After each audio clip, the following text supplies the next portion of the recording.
The same basic rule applies here, and also implies that you're trying to hide something. If your hands sit unmoving in your pocket, you're most likely angry but attempting to keep this hidden. Brooding, if you will. If they're swinging around in there, you're in a normal state of mind or attempting to hide the fact that you're publicly pleasuring yourself. But what if you just want to put your hands in there because you don't like flailing them around? Clearly, any attempt at comfort and ease is a sign of being angry. There's too many absolutes in this thread.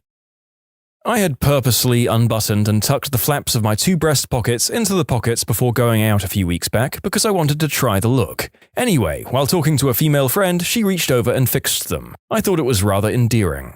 I often fixed my boyfriend's sleeves when we were first going out. I still do, but I did it back then too, and I kept apologizing, just like, "Sorry, that was bugging me. It was all flipped up." And finally, after a handful of months, he said, "No, he really likes it when I do that." I never understood why, but I guess it's probably for this reason. It's a welcoming feeling, I guess, someone fixing you up to make sure you look nice.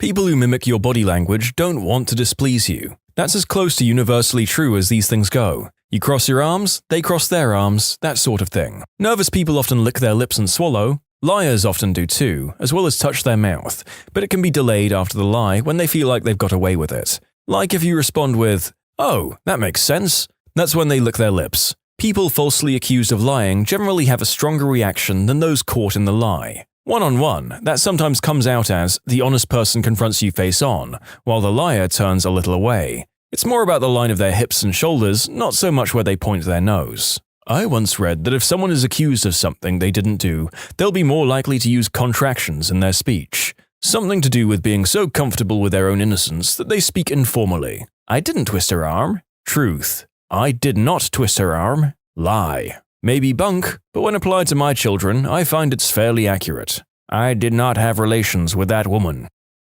If you're in a situation where you have to pretend to be surprised, keep your eyebrows raised for more than a second. That's a telltale sign. Genuinely surprised people will keep their face in that state for more than 1 second. I'm pretty sure you just made 10,000 people raise their eyebrows and pretend to be shocked at something, only to find that they looked ridiculous. I discovered this one on my own, although I probably wasn't the first. This works for girls and guys. When someone suddenly sees someone they find attractive, the first thing they usually do is fix their hair. They usually can't stop themselves. It's an instinctive thing, like, "Oh, someone's hot, gotta look fly." So the next time you're walking about and someone fixes their hair right when they see you, they're attracted to you. Can confirm. I always do this when looking at the mirror. Wandering eyes in a shop. Not the determined kind, the thinking kind. They're looking for presents. This observation has become so spot on that I ask our customers, "So, who are you getting a gift for?" And that always surprises them and breaks the ice. People looking to steal something have their eyes everywhere else besides what they're taking. Watching their body versus their eyes is a pretty good sign to customer service them into leaving. I remember saying to some kid that just pocketed some rare earth magnets at my store, "Hey man, those magnets are pretty cool, huh?" He then rounded the corner and stuck them into a metal pole and walked out. I felt more proud of myself for stopping the theft more than the $2 it saved the store. Working in a bookshop, this was usually so obvious you could laugh. You'd get guys walk in, open a random fiction novel in the middle of the book, and start skimming through it like a magazine. But their eyes were never on the pages, they'd never even look at what they were reading. This is a cool switch. According to Amy Cuddy, changing your posture can change your mindset, and your mindset can change your behavior. So, say, sit in a submissive way for just a couple of minutes, and inexplicably, you're not as likely to make assertive positions. Now, changing to a powerful stance, and a couple of minutes later with no prompting, you feel like you're in charge. Assertive and comfortable with making high-power decisions, even when they're a gamble. Glance at their feet. If they're pointed towards you, they're engaged in your conversation. If they're pointed away, often toward an exit, they'd like to end the conversation. I use this at work all the time, and I notice myself doing it. If the person isn't breathing, you should run away because you've killed them in your fit of rage. Works every time. If you see a guy walking down the street and he awkwardly lifts one leg up higher than the other repeatedly, he's trying to peel his sack off his inner thigh without alerting whomever he is with. We mostly do this when we're with women or family. If we're around other guys, no fricks given. I wish my roommate would learn that me walking away from him into my room means it's the end of the gosh darn conversation. Stop bringing new crap up or starting a new story. Mother fricker will keep telling me new crap despite me having disappeared into my room. I don't even act interested. The dude just can't not talk.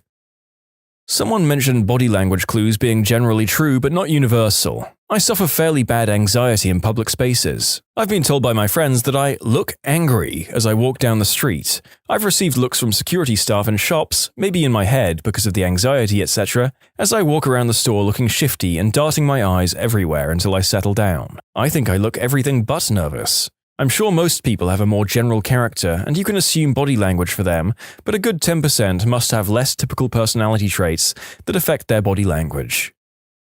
If someone hugs you and then pats you on the back simultaneously, they're uncomfortable with hugging you. If you're having a conversation with a girl and some guy just comes in and interrupts the conversation, don't stay. In fact, walk away. If the girl doesn't like that guy, she'll automatically come looking for you. People will always revert back to someone they trust or are interested in.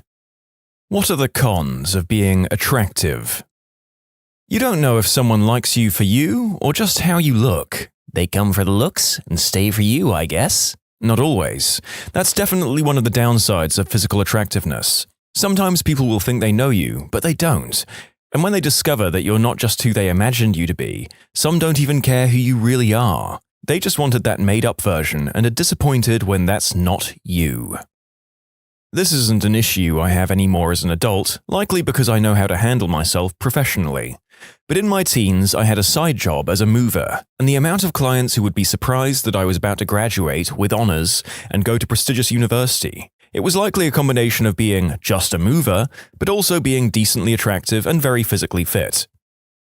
People project a lot of bullcrap onto you, all from their own heads. Pretty? You must be dumb. Pretty and articulate? First they're shocked, then you're a B-word who has too much self-esteem.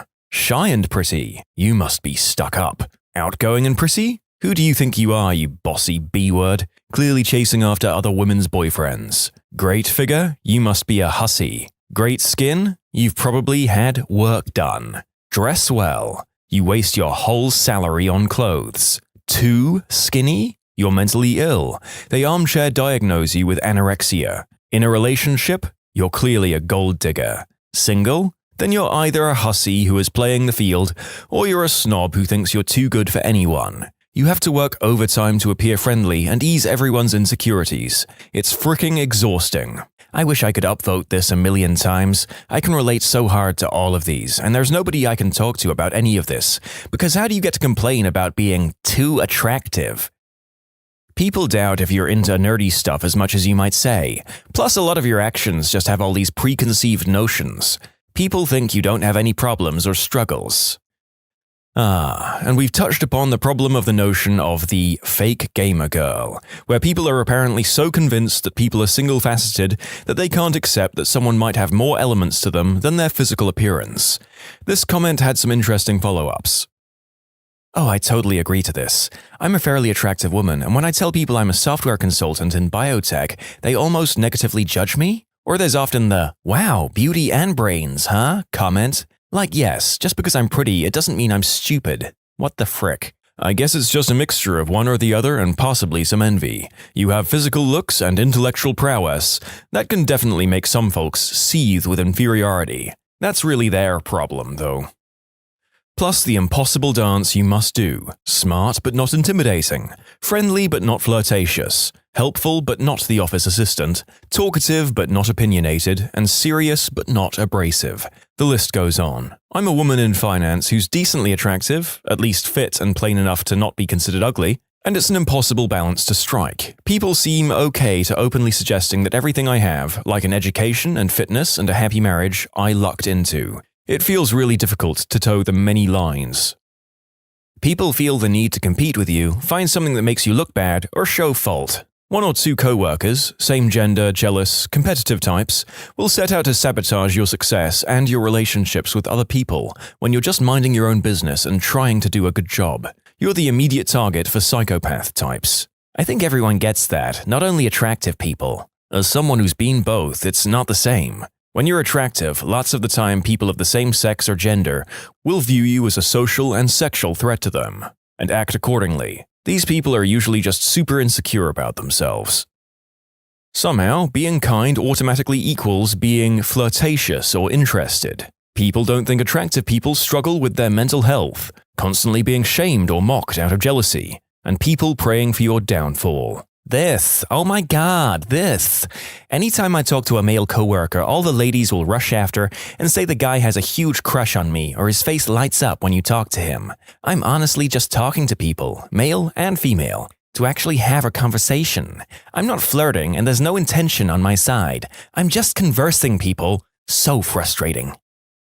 Loneliness. Friends of the same gender avoid you because they're afraid their partners will want you. Opposite gender only want one thing. My best friend in high school became threatened at some point when the pretty scale tipped in my favor. It had always been in her favor. I feel gross saying this, by the way. I don't consider myself a conceited person. It didn't help that her mother even made comments, urging my friend to stop hanging out with me, not to let her boyfriends meet me. It was so dumb. Years later, I realized they were just shallow and toxic. But yeah, some women will just not like you until you reach middle age. I'm pretty okay talking to girls in general, but then there are the bombshells, 10 out of 10. And there's just something so intimidating about them, and I don't know why. I just can't make decent conversations, at least not at first. I'd imagine it happens a lot to them, and must be quite awkward and weird when you just want to have a normal conversation with people. Creeps. As a below-average-looking woman, I can actually tell you that creeps creep on ugly women too. This is the unfortunate reality that is perpetuated online, mostly unknowingly. People assuming it's mainly attractive people being stalked or something.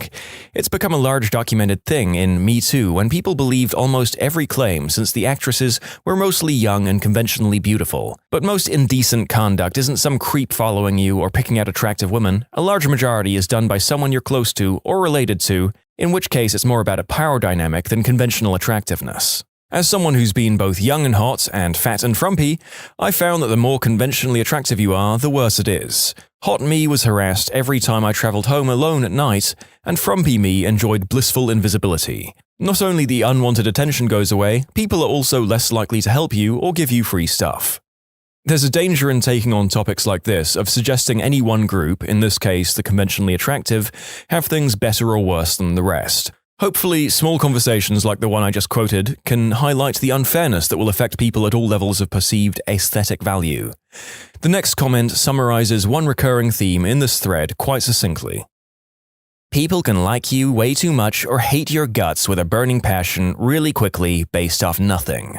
Jogged my memory of a time when I was attending my cousin's Halloween birthday party. My cousin, drunk as a skunk as he should be, ended up smashing a bottle or glass, and I was cleaning it up. Another guy came over to give me a hand. Well, I guess his girlfriend, who I'd never met prior, too noticed and felt a way about it and targeted me the entire night. She kept taking jabs or making random comments about me. The solid proof of her raging, whatever she was on, was at the end of the night when they were leaving and she said goodbye to everyone and pointed at me and said, "But not you. Some people truly just suck." Close friends repeatedly dropping you or even straight up ghosting you when they develop unreciprocated feelings for you and it gets too painful for them. I've got serious abandonment issues. Dating can be hard because people create an image of who they want you to be. It's even harsher if you're attractive and a complete weirdo. People act like you're doing something wrong when you break their perfect image, like you're taking something away from them and ruining a good thing. I can imagine it being a con if people think attractive people are only good for their looks and nothing else. If an attractive person is very accomplished, I feel like others would say they got help from being good-looking and that they didn't work that hard. In my experience, attractiveness became a crappy and unfulfilling value. At times when my self-esteem was low, I often clung on to being attractive as if it was all I had going for me, and developed a dependency on external validation and comparing myself to others. People who are or view themselves as less attractive than you treat you like garbage purely because they don't like that you're better looking than them. This one is especially true for women. Achievements that you make or respect you gain, such as getting a prestigious project at work, being put down by coworkers to the boss wanting to sleep with you. For the longest time, I would just lay in bed after work and just wonder why certain coworkers didn't like me. I knew that my personality can't possibly be compatible with everyone, but it bothered me that people I only interacted with in pleasant, passing little conversations treated me coldly anyway. As one example, I would pick up shifts at a location where this woman always made faces and snarky comments about the lunches I brought to work. That doesn't look good, to be honest. Or, "That smells off. Are you really going to eat it?" I had no idea how to respond, and she would tend to ignore me if I talked to her anyway. It was like 10 years later when I finally realized that my small size might have had something to do with it, considering she was a large woman who constantly talked about weight. And that bothered me even more, to be honest, because I agonized for months over what was wrong with me, and it turns out it was my looks? It never occurred to me that it could be something as petty as that, but apparently it was important enough to her to make a nervous 20-year-old feel that much more uncomfortable. I'm treated like an idiot, presumed uneducated or naive, not taken seriously until I prove myself, and my absolute least favorite thing, I can't tell if I'm being pursued for my body or my character. I've also been stalked and the victim of attempted unspeakable acts, which supposedly has nothing to do with the way I look, but I've had the urge to completely change so people stop looking at me at all. People never seem to think the partners you choose look good enough, and it's exceptionally irritating that they even expect you to care. I like this point. As someone who's occasionally punched well above his weight when it comes to dating, I can say that in some cases, eventually you learn to look at the people who judge you lacking as a partner with amusement and disdain. Maybe that's just me though. Girls saying they want to be friends and then they get all moody when you're friendly and don't want to flirt back. Probably worse for women, but still. People manipulate and hide things from you because they either want to satisfy themselves or use you to attract and influence others. You can easily end up out of your depth and in bad relationships without the tools or power to escape. You also attract narcissists. I'm attractive enough that I ended up dating a multimillionaire. She turned out to be controlling and violent and trapped me into a lease that I couldn't afford to leave, all because she liked that I was intimidatingly attractive. I won't make that mistake again. I was unattractive for the beginning of my life into my teens, then around my sophomore year, I became fairly attractive, lost weight, started taking care of myself, etc. The difference in the way people treated me was one of the worst things ever. Everyone was so nice, giving me so much attention, men especially. Once you realize how important looks are to social standing, your life changes a lot in a bad way. My senior year, I had gained all the weight back and all of that attention was gone. Now that I'm 27, I'm still very overweight, but I've learned how to be more confident and comfortable with myself and have attracted attention from people that actually care about me and not how I look. But it's a total mind frick for sure. My first summer job was in tech support. One of my co-workers was one of those human beings you'd just be in awe of if you met them. She was brilliant, Dean's List, biomed student, skipped a grade in school, and also unbelievably pretty. Gymnast turned varsity cheerleader. We had virtually no work to do and just kind of goofed around watching movies or chatting about stuff. Some of the things I remember her telling me about at the time were male friendships not feeling genuine because they were waiting to swoop in once she was single, finding it hard to be taken seriously for her intelligence sometimes, creeps, unwanted attention in public, not directly, but the sense that outside her family and a small group of her very trusted friends, that she might have felt like friendships were superficial. I just derived that from the cheerleader drama stories she shared. I was 18 and had just finished first year of uni as a socially awkward kid anyways, so none of this made sense to me, but looking back I learned a lot from her about stuff like that. People automatically assume that you're swimming in romantic prospects and oftentimes take up a bitter attitude to you for it.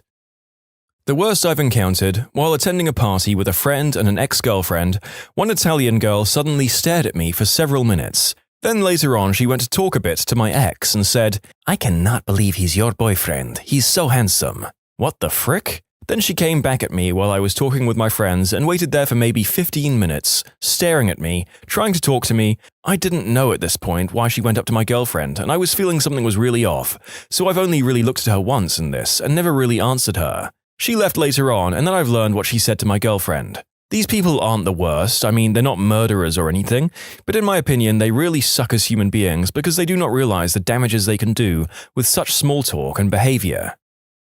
You're never left alone in public. If you do something weird, people are much more likely to notice. But it's far more acceptable to be weird when you're attractive. Being weird as an attractive person is seen as quirky. Headphones. Always. You can't admit how much effort it takes for a huge component of attractiveness. Fitness. So you just have to let people think that you're lucky to be so thin and that it's not a deliberate effort to get sleep, prioritize health, etc. I'm not attractive necessarily, but I'm fit at an age where many of my peers are convinced that getting fat and frumpy is automatic, and it's hard to navigate. I've tried not to counteract what some of these people say so as to not taint their perspective, but I will weigh in as a man of average to low looks but a weird metabolism. Some of us can do no exercise and eat junk food for a year and still look pretty lean and muscular, even if in reality we're kind of weak. So I say the last point isn't universal, but maybe slightly more at an older age.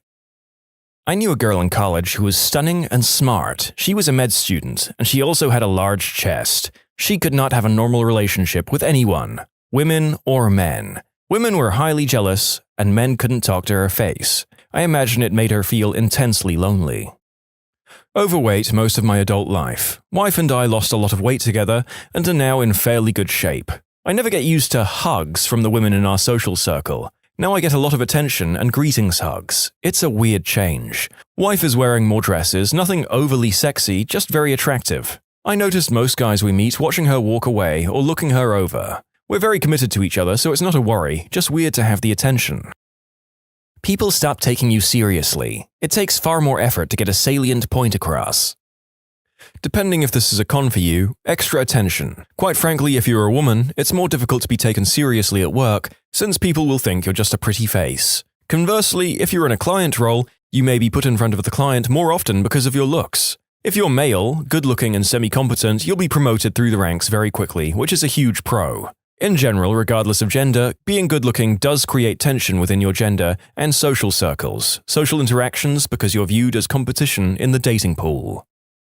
People only like the chase. 3 of my relationships eventually faded out because I was sick of hearing, "You're so pretty," and they know nothing of me as a person. I wanted quality time. I wanted someone to know me as a person. They ended up saying, "You're too nice, you're so caring, I don't deserve you," and it ended. I felt used. At the start of relationships, they go out of their way to do such special nice things for you. They're in it for the chase only.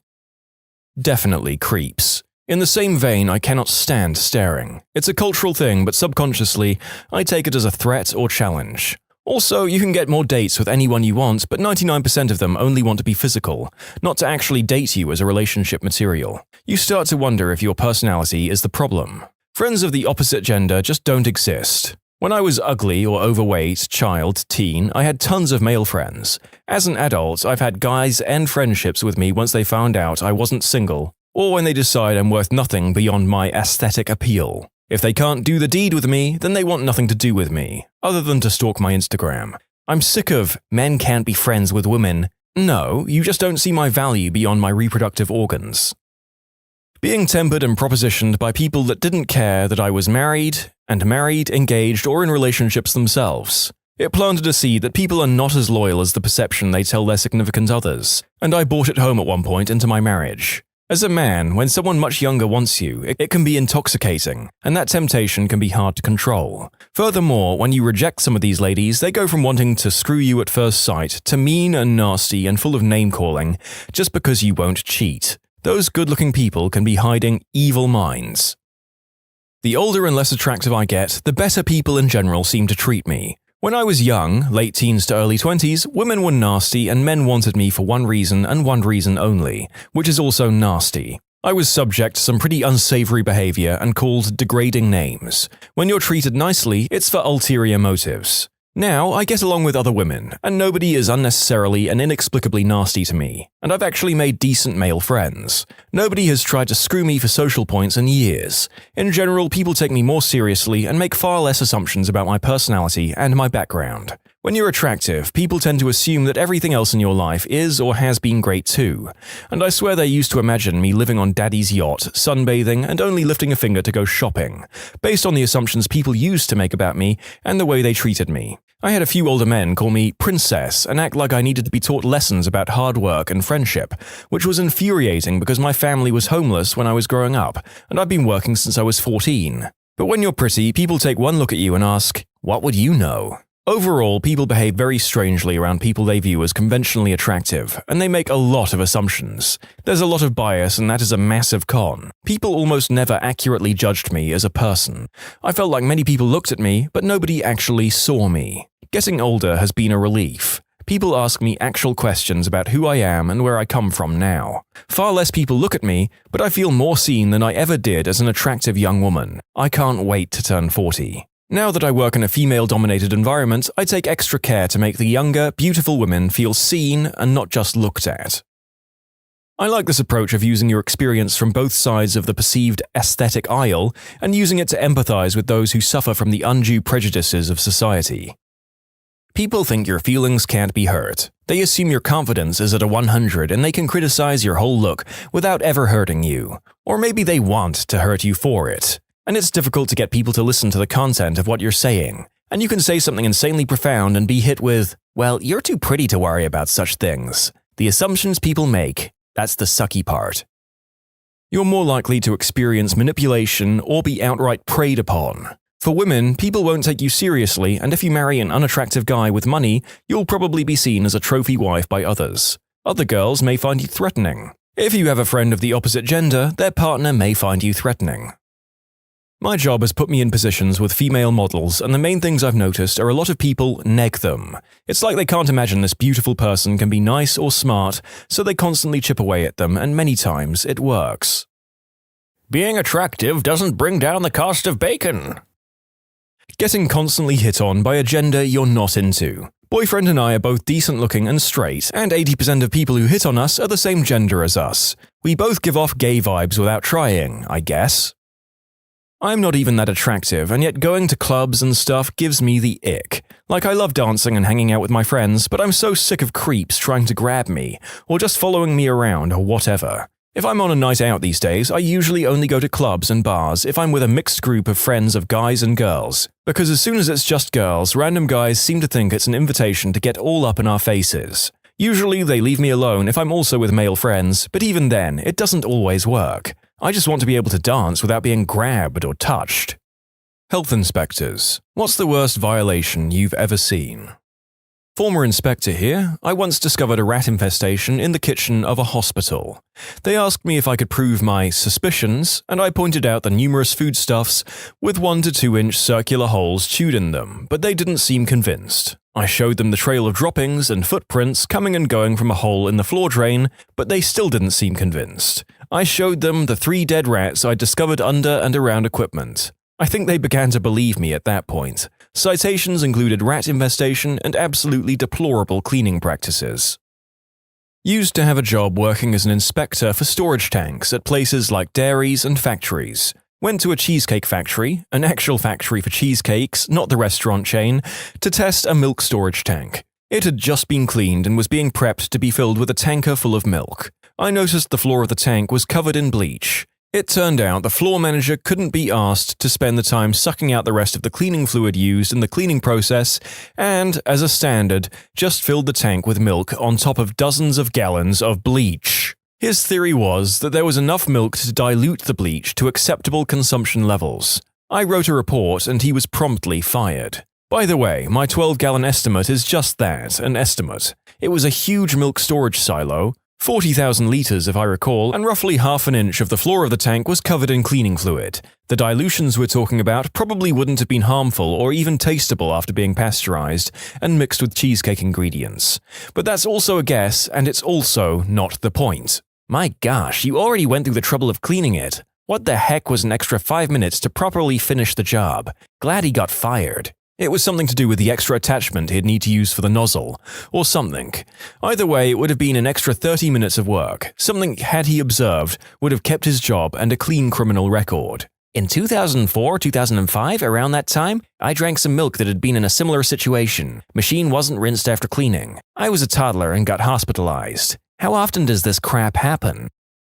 Worked in a restaurant. Sitting in the office one day, I hear an awful squeaking/shrieking noise. Took me a little while to find the source. The source turned out to be a mouse, stuck in some old spilled pancake syrup under a storage shelf, being eaten alive by the mouse stuck next to it. I have had to edit out the several minutes of gagging and string of expletives that I just uttered after imagining that story. You're welcome, viewers.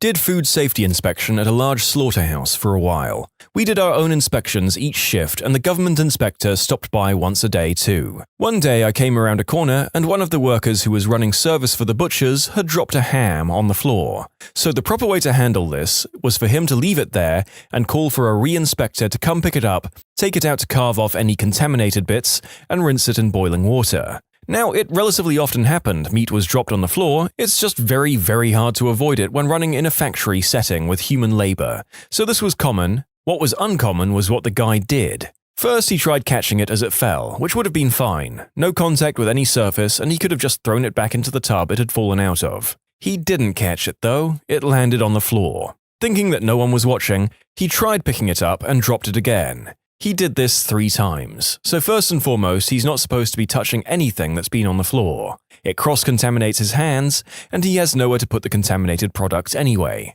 But he did this 3 times and dropped it 3 times. Freshly carved hams can be slippery when wearing vinyl gloves. He then, out of pure frustration and annoyance at the unwieldy ham, dropped down on all 4s and proceeded to pick up the raw, freshly cut, 6-kilo ham by his teeth. Stood up, ham dangling from his chompers, and dropped it into the tub with around 600 kilos of product, and drove off with the tub for processing. He was fired a few minutes after that, and the entire tub of product was discarded. I followed him and let him park the tub before I did a very cliché type of scene. I wish you'd interrupted him while he had the ham in his mouth. Well, yes and no. Had he picked up the ham by his teeth and carried it to the grinder for disposal, technically, he had just packed up contaminated product and had to change his clothes and gloves. Of course, carrying anything in your mouth, whatever it fricking is, doesn't fly. But a straight, no prior warning firing? I'm not so sure. Probably though, that wouldn't have been up to me. But when he put it in with the clean product and drove it off to processing,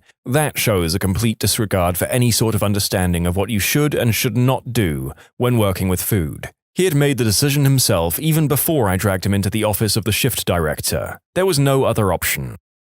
Not a health inspector, but a Chinese buffet near me was closed down because it got a 0 out of 5 in its inspection. I got food poisoning from there once. The staff just got up and left. Locked the door, never went back. All the food was still out and everything. A week later, a man was walking his dog past said Chinese buffet and heard a loud buzzing noise. Looked through the window to see hundreds of thousands of flies had taken to the building as their new home. Was so bad that Pizza Hut next door had to close too. To anyone asking, this was in Gloucester, England. God damn, get a flamethrower in there.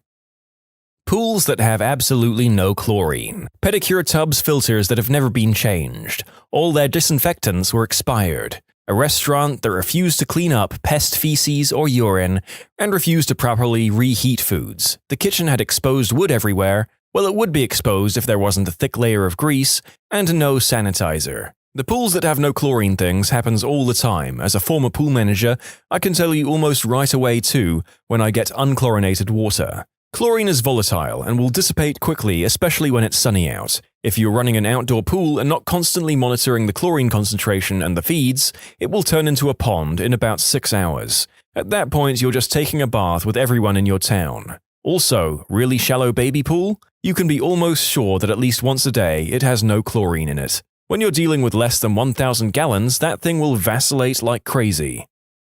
Well, thank you for that. If you'll all excuse me, I'll just be busy never swimming again in another pool for the rest of my life. In fact, after reading most of these, maybe I'll just never leave my house. When my son was 5 or so, we had a nanny who used to look after him, and she used to take him to a local pub where one of her friends worked. He got used to sitting at the bar, eating a packet of crisps, and drinking a soda. I'm starting to realize as I recount this, as it doesn't reflect too well on my parenting skills. Oh well, he's 17 now, so I guess it's too late for social service to come and take him away. Anyway, the nanny was great, no matter what you might say. The nanny and her friend were round the corner in the other bar, chatting away, when a couple of besooted gentlemen wandered into the bar. My son was laying a line of crisps along the bar, and one of the gents started talking to him. It's worth noting that the regulars in the bar were used to him being there, and often referred to him as the boss. They let him pour drinks and so on, ostensibly under the supervision of the bar staff. Needless to say, it's illegal for 5-year-olds to be employed as bar staff, even in the UK. "I'm in charge here. Would you like a drink?" offered my son, scooting around the back of the bar. No, it's okay, thanks. What are the crisps for?" "Oh, I'm feeding my friend," my son replied. "Really? Where's your friend?" He lives in that little hole. My son pointed to a hole in the wall toward the end of the bar. And sometimes he comes out and I feed him. On cue, a small mouse appeared out of the hole, ran along the bar, and started eating the crisps. The men were environmental health officers. The pub was shut down that week and never reopened. Luckily, they weren't police, otherwise the nanny's friend would have been in serious trouble. This story was pieced together from the report of the nanny and also my son, who thought the whole thing was hilarious. The nanny's friend was quite relieved as she hated the job anyway. My favorite Chinese restaurant got shut down. My ex-wife worked for the city, and I asked her what the deal was. She said the health inspectors found something leaking from the ceiling. They lifted the ceiling tile and shined a flashlight and saw multiple eyes staring back at them. It was chickens. They were raising chickens in the ceiling, and chicken crap was dripping into the food that I had been eating at least once a week. How do I get out of this chicken crap outfit? You secure that crap, Hudson. My dad worked pest control, and after working that job, he can no longer eat Chinese food. He said that nearly every Chinese restaurant he had to work in was disgusting and crawling with roaches. But the one that took the cake was when he had to strip down in the kitchen after a ceiling tile broke and roaches fell into his overalls. My dad did pest control. I went to hang out with him one night, and he took me to a Chinese food restaurant. When we were done eating, he was lingering over his tea, and I was like, "Hey, Dad, looks like they're closing up soon. I think we're keeping the folks from getting done." He's cool and calm. It'll be fine. So we sit. He pays the bill, and we wait. Finally, they're shutting off the lights out front, and I'm losing my mind. I'm horrified, embarrassed, and I'm thinking, these poor people. Finally, Dad stands up and says, "Be right back." He comes back in with his gear. He proceeds to treat the place for their rat problem and the roaches. He gets me to help him carry and move stuff so he can do his job, and doesn't see any problem with this. In conclusion, Pest Control Dad treats a restaurant for nasties right after we eat there.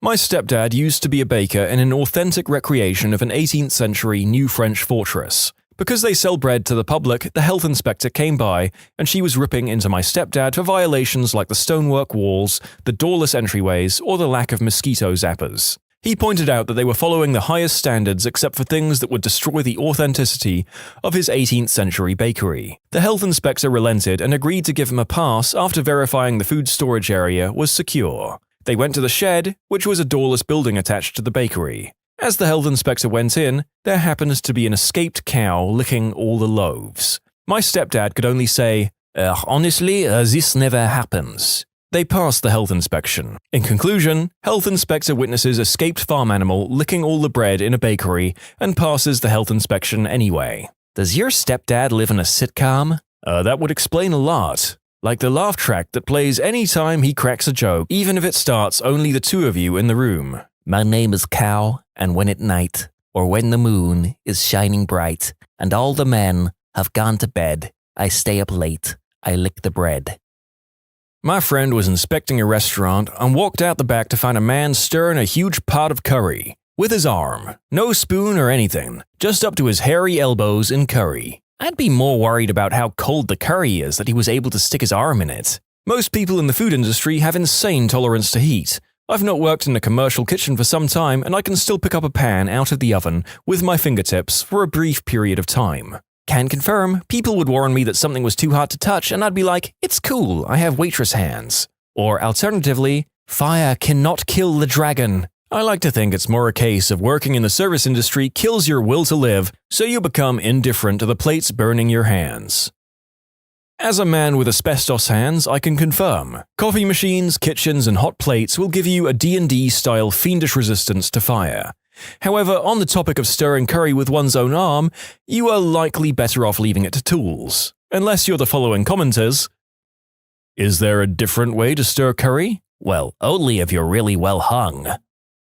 I had a health inspector tell me this story. There was a family in which both the elderly mother and a handicapped sibling used wheelchairs. Another sibling lived in the house with them and did all the driving, etc. The health department got a phone call from the local wheelchair company. The brother stopped by and picked up a new, custom-built wheelchair for his sister and for his mother, and returned within about 30 minutes, saying that the sister's wheelchair hadn't been made to the right specifications. It was too small. After he left, the staff noticed several roaches on the chair, so the guy got a call. Apparently, it was summer, Midwest, both hot and humid, and the house was all locked up with no open windows for ventilation, curtains drawn, etc. The inspector entered the house and said it was so stifling hot that he started to get dizzy, and he thought hallucinate. He said there was a sound like leaves rustling in the fall, and the walls and floors were kind of vibrating. He then realized it was because they were literally covered in roaches. He immediately evacuated the 3 people living there, and the next day they tented and sprayed the house. He went in a Tyvek suit and knee-high rubber boots, and said that the dead roaches were about 2.5 feet deep in most parts of the house. I work in a bar in Japan that was connected to a bowling alley and an A&W. Mostly Japanese work there. I'm American, and that place was spotless. Every night at 11 when they left there, they were scrubbing everything. I almost stepped on a guy cleaning the baseboards. You could taste the difference in the food because they kept everything so nice. My girlfriend started working in a frozen yogurt shop. The first week, she decided to clean the yogurt machine one night. The entire inside tank was covered in slimy green and brown mold. Oh, and the shop next door was a hoity-toity gym that catered to mirror-gazing health nut gym rats that just loved that low-cal slime mold yogurt. I haven't eaten frozen yogurt since. When I went to culinary school, one of the professors made the statement, "If you want to know how clean a restaurant's kitchen is, go to the bathroom first before you're seated. If the bathroom is dirty, there's a good chance the kitchen is in the same condition." This is what I do when I enter dives. It's a hell of a lot harder to clean a kitchen than a restroom. If you can't do that, you can be damn sure they don't give a frick about the difficult stuff. While this works for restaurants, it does not work for bars or pubs, except at 11 a.m. A pub's restroom goes really filthy about 15 minutes after the drinking starts. There's dirty, and then there's dirty. Superficial, day-old dirt looks quite different from consistent neglect. Not a health inspector, but my mum used to work at this restaurant where the owner just did not give a crap. It was a Mexican restaurant, and my mum told me once that a lady came in asking for caldo de res, a beef soup, but they didn't have any more meat, at least the one that's used for that dish. They were about to let the lady know when the owner stepped up and told the lady that her food would be right out. The server and my mum were both confused as to what she was going to do. Well, this lady goes and literally digs through the fricking trash and pulls out some beef, some still with bone, and then she ran it through water, cooked it, and served it to that poor lady. My mum says the lady was even sucking the bone and she almost felt sick watching. My mum quit that job soon after. After writing this, I asked my mum again about it, and here is what she said. The bone/meat was not raw, it was left over from people who had ordered the same thing. They'd almost run out of that soup, and all the meat was gone, so they thought they couldn't serve anymore. The owner grabbed the bone from the trash, rinsed it and threw it back in what was left of the soup, heated up for a bit and just served it. Just thought I needed to clarify this. I've worked at places that have gotten 100% on multiple occasions. The inspectors are usually the same few people in smaller areas and get to know people in the restaurants. If you have a good reputation, they come in and check the basics, give you a couple of soft infractions and move on. If you have something that is a major violation, they will start to, rightfully, nitpick everything. I'm hearing a ton of horror stories and just want to point out something about my experience. I've worked at places the inspectors were easy on because they knew it was clean and had a good reputation. I've worked at one place that ended up having to get a follow-up and quit it soon after. That was the only time I'd seen anything too sketchy. I also worked at a place that regularly got 100% ratings, and let me tell you, we were not 100%. The owner wouldn't do crap to improve conditions either. Mice, several kind of bugs, ceiling literally leaking nasty-ass water, on some areas onto the food prep areas, and once the walk-in cooler broke for an entire 24-hour period, and he said to just keep the food like it didn't happen. If my experience in the restaurant business has told me anything, it's that all restaurants are freaking disgusting. But they won't get you sick most of the time, so if you don't think about it, it'll all be okay. Yep, I've worked in places that honestly were bursting at the seams with unsafe and unsanitary infractions just waiting to happen. Worked in some of them for years and somehow never saw a report on them.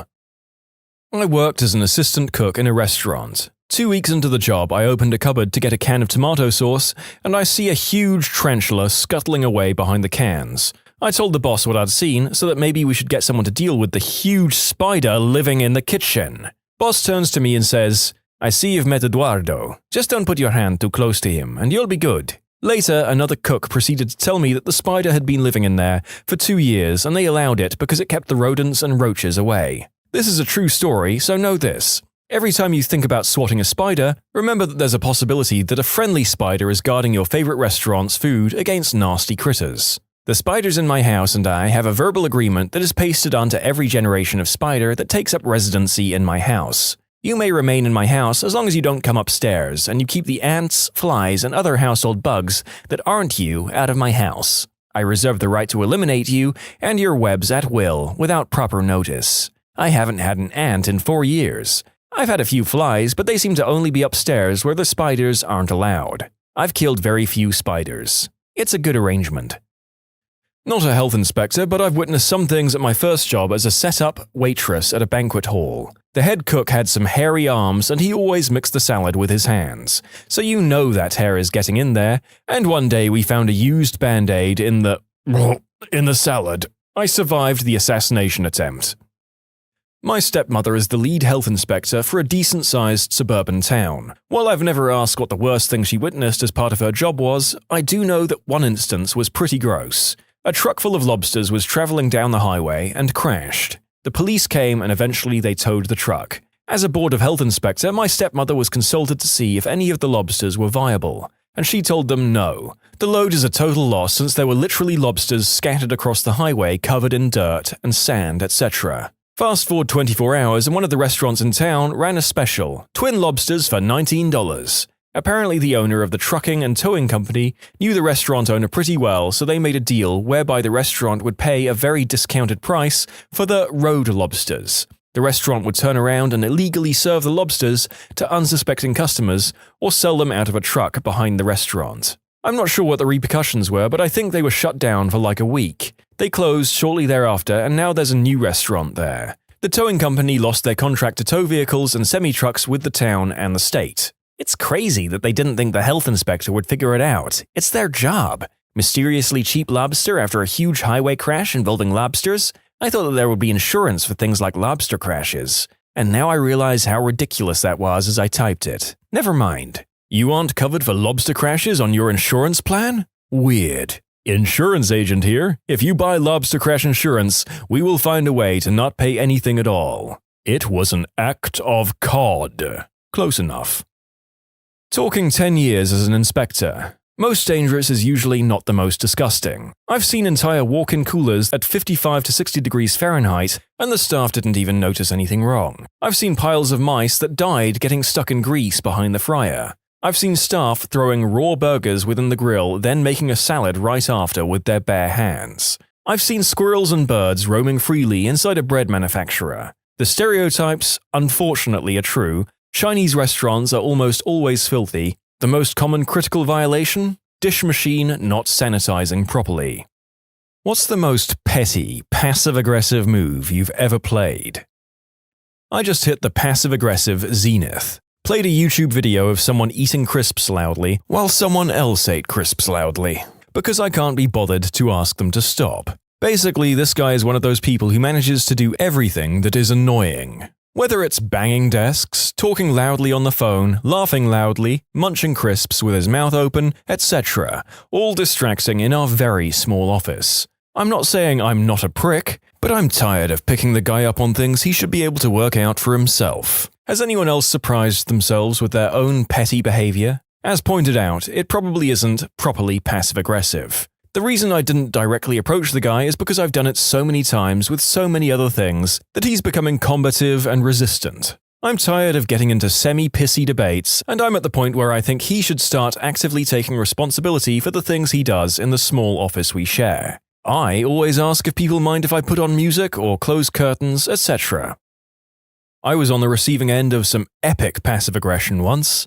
I was in the 12 items or less line at the grocery store, and as usual had counted my items before I got in the line. An older couple got in line behind me and clearly did not think I had done so. They spoke loudly to each other, I guess hoping to embarrass me. "That doesn't look like 12 items to you, does it, Marge?" etc. This continued on, and when it was my turn, one started, "Let's count. 1, 2, 3. I started wondering if maybe I miscounted, feeling a little panicky as I usually try not to be a D-bag. Then finally, 10. Oh, The cashier laughed. I needed to do nothing. The backfiring of their plan was plenty. Although I now look on that situation with that single regret. I should have also written a check, asked for paper and plastic, and for rolls of quarters. Darn it. I would have grabbed 3 packs of gum and put them on the belt with my stuff just to screw with them after that little act.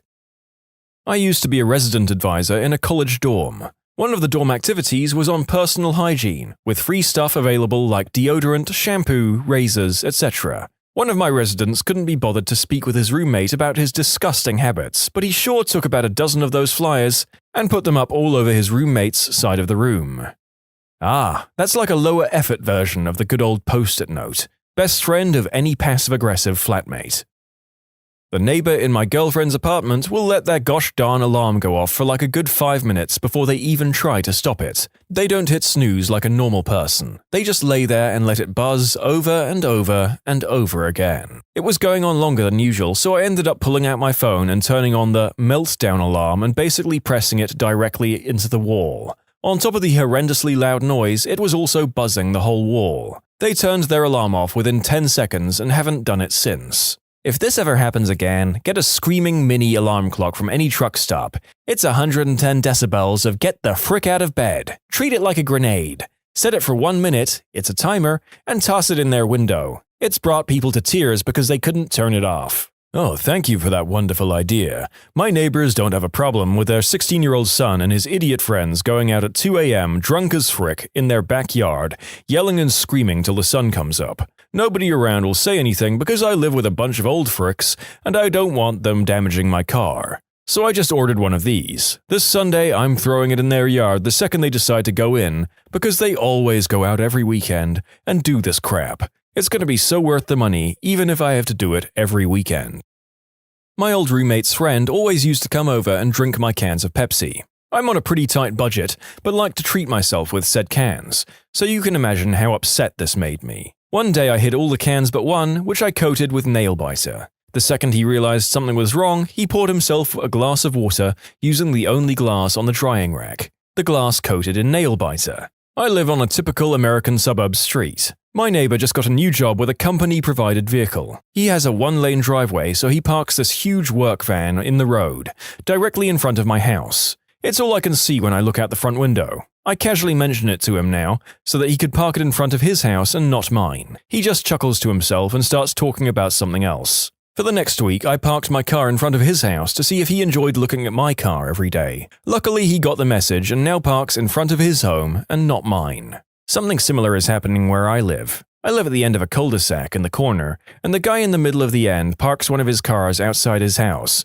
blocking our driveway to the point where we have to snake around his car in reverse. Meanwhile, his other car sits in his driveway that is thin but long enough for 2 cars. Did I also mention that both he and his wife are retired and rarely leave the house? We have other neighbors with similar situations, so everyone keeps moving their cars like a game of chess to park in front of each other's houses to annoy each other. They are all gradually getting more and more teed off with each other, and just when they are at the tipping point, I'm soon to be adding a new car to the scenario. I will park it in the worst place and watch the drama. Skip passive-aggressive, go fully aggressive. Buy a beta car, spend under $500. Insure minimally. Put the beta in your driveway. Wait until your neighbor blocks your driveway. Nail the neighbor's car. Blame the neighbor for being parked in front of your driveway. Take no responsibility. Repeat until the point has been made. Sell the beta for whatever you paid for it. I blow kisses to angry drivers. I'm a guy. On an airplane flight this past summer, the guy in front of me reclined his seat until he was practically resting his head on my chest. I politely asked him if he would please put his seat up. He just looked at me and said no. I then turned my air vent on full blast, aimed it right at his face. When he reached up to adjust it, I pushed his hand away. "Excuse me, that's my air vent. I like it that way." He ended up leaning forward the entire flight, but left his seat reclined practically to my chest. We were both uncomfortable the entire flight, but neither of us would give in. As my wife put it, so this is what happens when an inconsiderate butthole meets a passive-aggressive pee-pee. Later, several people have called bullcrap on my claim that the seats tilted back all the way to my chest. I'm 5'10" and my legs aren't long so that my knees will touch the seat in front of me. For that reason, I don't usually have a problem with people in front of me leaning back. I don't really enjoy it, but it's not a big deal. I don't know if this guy's seat was broken or if it was some sort of sleeper sofa unit that belonged in a long-haul flight or what, but I ended up looking down on that guy's face like I was his dentist. It sucked. I was at Costco once and they had massage chairs at the end of the aisle, right by the crutches and folding wheelchairs, etc. Two older women were complaining about me using it, making remarks about how I was abusing the equipment or some crap, so I struggled to get off the chair, gave a look of pain and wheeled off in one of the wheelchairs. I kept one of my hands shaking and went right past them. Their faces were one of the best things ever. In conclusion, used muscular dystrophy to screw with someone. Oh my god. I think the most perverse part of this account is that even from the way the author has written it, I'm not 100% sure one way or the other whether they actually have that particular disability or any disability at all. I just hope the ladies in question feel terrible regardless. I was watching Batman at a theater and the kid sitting in front of me kept rocking his seat back and knocking me in the knees. I asked him to stop, he glared, then stopped for 5 minutes. But he started again and kept intentionally rocking it back to hit my knees. So I put my foot at the base of the chair so he couldn't rock it backwards. He turns around, glares at me and mutters, B-word. This kid couldn't have been older than 11. So I let him keep rocking and waited until he was winding back to rock it really hard. Then, when he was at his apex, I kicked the back of the seat hard. It smacked him in the head and he whiplashed forward. Needless to say, he didn't lean back for the rest of the movie. In conclusion, I kicked a kid in the back of the head, and I'm not entirely certain what passive-aggressive means. You delivered the kick that the kid needed, but not the one he wanted. Some men just want to watch the chairs rock. He merely adopted the chair. You were born in it. Let me tell you how I got this whiplash. When you lean back, you have my permission to die. There's these two girls who sit behind me in one of my classes that don't shut up. No matter what my professor says, they always have to talk about it between the two of them. After doing this, it's always leading into longer discussions between them. It's freaking annoying because I'm actually interested in what my professor has to say. He tells some pretty interesting stories. One day, I'd had enough of it. When they started talking again, I took my laptop out and made a new Word document. I made the font large enough to where they'd be able to read it and typed 4 simple words. Shut the frick up. I cleared my throat very loudly, I should add, and just slightly moved out of the way to where they would be able to read it. That was 2 weeks ago, and they haven't said a word in class since. I had the same problem in my philosophy class. For about a week, I would type everything that they said. At the end of the week, I handed them each a transcript of their conversations. I pulled the same thing last finals period. I was on the quiet floor of our student center, where not even the laptops are allowed. The clicking of the keyboard is too loud. There was this girl furiously typing on her laptop and having a cell phone conversation about her child termination. It was very, very distracting, and no amount of throat clearing and angry looks got her attention. So I scribbled, "Shut the frick up," in Sharpie on my notebook, coughed loudly, and held it up for her to see. She got up and left, and I got a very enthusiastic round of golf claps. In college, I had the worst roommate. She would stay up all night, sleep all day long, and dramatically sigh or groan if I accidentally woke her up by, being in my dorm room during the day. She also could not shut up for about 5 minutes. She literally wandered around our room muttering to herself mostly, "Frick," and "Jesus Christ." And if she wasn't doing that, she was sighing and groaning and slamming drawers shut. She also left food that should have been refrigerated out on her desk for weeks at a time, including stacks of burgers still in their paper wrapping. It smelled. Anyway, she mentioned once how she hated living in the dorms because she couldn't smoke in there. I casually brought up how my last roommate broke her contract and moved into a house mid-semester, and she just loved it. New roommate got excited and started to look into getting an apartment. What I didn't mention was that it costs $1,000 plus that month's dorm fee to break said contract, and apparently she managed to sign up for this without noticing that fine print either, because for about a week after she had screaming matches on the phone with her mum about the money. A week later she was gone and I had the room to myself for the rest of the semester. It was great. I would feel bad, but living with a frantic, swearing, sleep-deprived burger hoarder was too much for me. In conclusion, talked Oscar the Grouch into breaking room contract, resulting in unforeseen expenses on her part. Oofed. I mean, she was probably outright told by student housing that it would cost her money, so hopefully decided to move despite that fact of life. It just sucks that it sounds like her mother had to foot the bill. Mine is a painful memory to relive, but I'll do it for the sake of this thread. Me and my then university roommate shared this tiny room with one double-decker bed, a cupboard, 2 tables, and a mirror. The mirror is depressingly important in this story. It was opposite the bed so that I, sleeping on the top bunk, could actually see what my roommate was doing underneath. You know where this is going. So one day I woke up to this horrible squelching sound. In my mind, I knew what it was. I just didn't want to entertain the idea. It must not be that. It can't be. Furtively, I glanced at the mirror, knowing that the reflection would take a little bit of my soul with it. Sure enough, it was my roommate, under my bunk, pumping vigorously in his boxers. I have never seen anyone beat it that feverishly. It was almost beautiful in some sick, perverse way. Okay, so the problem was that he kept doing this. I kept waking up to the sound of the guy who watches Matrix Reloaded daily, frantically beating off in his boxers. Even worse, sometimes he'd let out an ugh sound that chills me to this day. I cannot watch Japanese adult flicks because of him. I didn't even know what to do. Should I accept my fate and consider this morning jerk session as some kind of cruel alarm clock? One fateful day I was woken up to the usual squelching sound, and I decided to do something about it. I just cleared my throat. He immediately stopped. And it was then that he knew I knew. We never spoke again, and he moved the following semester.